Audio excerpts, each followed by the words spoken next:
Putumaya at Sikwati. Nako, perfect talaga sa tag-ulan. At itong halo-halo, grabe, sobrang sarap. Dito lang yan matatagpuan sa Trento, Agusan del Sur. Wow! Mostamos mga dong mga day, for today's video, palalawayin ko kayo.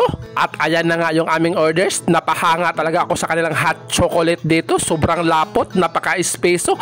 Hindi, tinipid talaga ang mga ingredients. Grabe at ang papalayan pagtilaw ko. At ako na mismo ang naglagay ng mga asukar dyan. Tinutuyo yan nila na hindi lagyan ng sugar para ikaw na ang magbuot kung gaano kadami ang idagdag mo dyan. Ang sabi ko dyan, grabe, sobrang daming tabliya ang inilagay dyan. Hindi ka talaga magmamahay talaga kasi sobrang lapot na lapot talaga. At tignan nyo naman yan, na-enjoy ko yan, tinikman ko at grabe, sobrang sarap pala talaga ng espeso.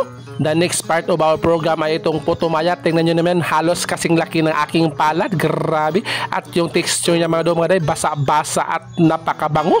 At iningkit na talaga ni Dodong at natitikman ko talaga. At medyo tabang-tabang din yan, pero para sa akin, sakto lang yung tamis niya kasi medyo matamis yung tabliya. At nasa sa inyo na yan kung dadagdagan nyo pa rin ng sugar. May sugar naman siyang ibinigay dyan. Pinili ko mag-voice over mga dong mga day kasi may music dyan. Baka alam nyo naman talaga, napaka-strict na talaga ng mga lolo mates ngayon.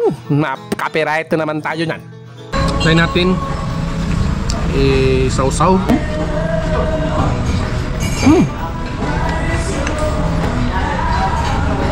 Sa moment na to mga dong mga day, masabi ko talagang napakasarap talaga mabuhay sa mundong ibabaw dahil makakakain pa tayo ng ganito mga pagkain. Sobrang lami. At nag-order nga pala kami dito ng kanilang budbud. Alam nyo ba yung budbud nila ay napaka-sweet. Nagakos pa talaga yan, kaya tinatanggal ko yan kasi kanina pa yan nagakos. At chocolate flavor nga pala yung pinili ko kasi hindi pa ako nakatilaw niyan. At yan na nga mga mga day, bumungad sa akin yung budbud na sobrang brown at iningkit ko na. Wow, ang lasa niya hindi ko in-expect. Lasang budbud pa rin pero may pagka-chocolate. Wow! Pero maninibago ka talaga sa kanyang kulay. Masarap din sa mga mga day.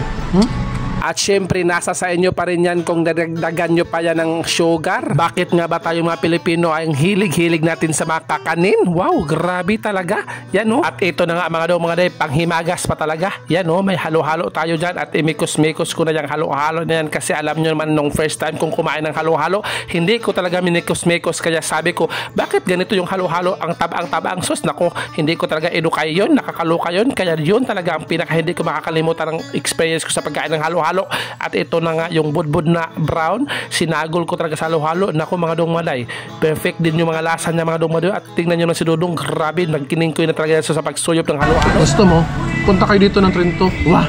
At dahil hindi mahilig yung asawa ko ng halo-halo, ako na naman talaga magkalisod sa pag-ubos ng halo-halo na yan. Wah! Babay na mga dong maday. O ayan o, may pasalubong ako sa inyong mangustin tea. Ubusin nyo yan ha, inumin nyo.